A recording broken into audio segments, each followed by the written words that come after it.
जय हो गणेश भगवान की। बात करते हैं चंद्रमा को अर्घ्य किस प्रकार दिया जाता है। अक्सर महिलाएं चंद्रमा को अर्घ्य देते समय कौन कौन सी गलतियां करती हैं, उनके बारे में हम आपको धर्मशास्त्रों के अनुसार बताएंगे। लेकिन उससे पहले हम जान लेते हैं चंद्रमा को अर्घ्य देने का शुभ मुहूर्त। सकट चौथ या तिल चौथ व्रत में अब की बार जो चंद्रमा को अर्घ्य देना है वो ध्यान रखना, आपको 8:24 के बाद देना है। मैं समय फिर से रिपीट कर रहा हूँ, चंद्रमा को अर्घ देने का जो शुभ मुहूर्त है वो 8:24 के बाद ही आपको चंद्रमा का अर्घ देना है, यदि आपके क्षेत्र में चंद्र दर्शन हो जाते हैं तो। यदि आप इससे पहले यानी कि 8:24 से पहले यदि आप चंद्रमा को अर्घ देंगे तो आपका जो अर्घ है वो चतुर्थी तिथि में यानी कि चौथ जो हम व्रत करते हैं चौथ माता का चतुर्थी तिथि में, उसमें आपका अर्घ नहीं माना जाएगा। तृतीय तिथि में अर्घ देने से आपका व्रत है को ध्यान रखना है। यहाँ पर आपको पूरी जानकारी विस्तार से और आराम से बताई जाती है ताकि आपका व्रत संपूर्ण रूप से सफल हो और आपकी सभी मनोकामनाएं पूर्ण हो, भगवान गणेश पर आपकी अति कृपा हो और आपके परिवार के सभी संकटों का और कष्टों का अंत हो जाए।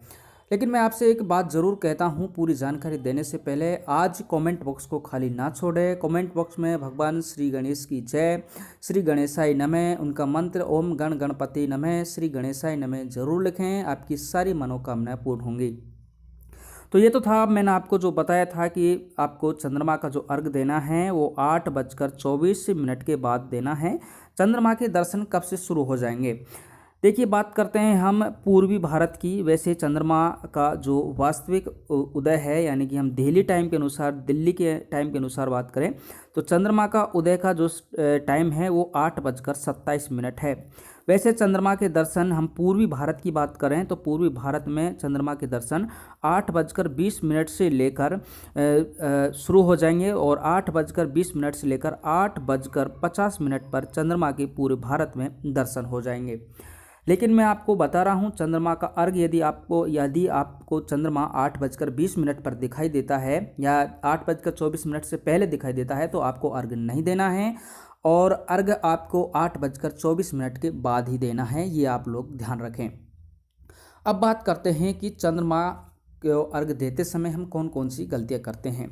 सबसे पहली मैं जो आपको गलती बता रहा हूँ जिसको अक्सर महिलाएं करती हैं, जैसे हम चंद्रमा को अर्घ देते हैं तो चंद्रमा को अर्घ देने के बाद जो जल के छींटे हमारे पैरों में पड़ते हैं जो कि बहुत ही अपशुगन होता है, यानी कि जिस को हम अर्घ दे रहे हैं, जिस अर्घ को हम अर्घ देने के बाद माथे पर लगाते हैं वो अर्घ हमारे चरणों में पड़ता है जो कि बहुत ही अपशगुन माना जाता है। इसलिए ध्यान रखें, आप जब भी चंद्रमा को अर्घ दें तो उस जल के छींटे आपके पैरों पर ना पड़ें और आप ऊंचाई से थोड़ा चंद्रमा का अर्घ दें जिससे आपके जल के छींटों से आप बच सकें।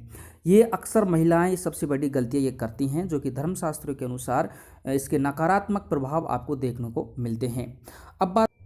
अब बात करते हैं दूसरी सबसे बड़ी गलती की। साधारणतः महिला जो जल है वो साधारण जल का ही अर्घ दे देती हैं, उसमें कुछ भी नहीं डालती हैं। जबकि सकट चौथ और तिल चौथ में तो आप लोग जानते हैं गुड़ और तिल का बहुत ही सबसे ज़्यादा महत्व होता है और ये भगवान गणेश को और चंद्र को अर्घ देने पर जब हम उनको अर्पित करते हैं तो आपके संकट हैं जो उसी क्षण लगभग समाप्त होना शुरू हो जाता है।